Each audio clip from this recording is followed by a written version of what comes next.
Агшин зүрийн ус салаагчийг үсрэх заавар. Эхлээд төхөөрөмжийн тагийг нээн.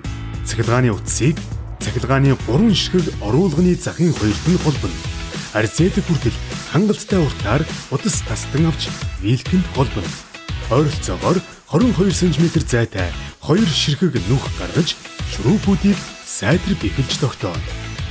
Төхөөрөмжийн гадна гэрийг тогтоож бэхлэн. Ингээд төхөөрөмжийн баруун оролтонд уян хоолойг залгаж зориулалтын шүршүүрийн толгойд холбоно. Төвийн шугам толбогдсон айлууд эцсийн гаралт буюу ашиглаж байгаа шүршүүрний толгойг салгаж уг хоолойг төхөөрөмжийн зүүн оролтонд холбоно. Ингээд та арзеткэнд залгуураа холбосноор суйрлуулалтын ажил дуусаж байна. Та төхөөрөмжийн товчлуурыг асаалгүйгээр шууд краантаа нээж усаа урсгаж төхөөрөмжинд бүрэн ус гүйлгэнэ. Үүний дараа товчлуурыг асааж агшин зүрийн ус халаагчийг ажилуулахад бэлэн болно. Ингээд л та үргэлж халуун устай. Атмор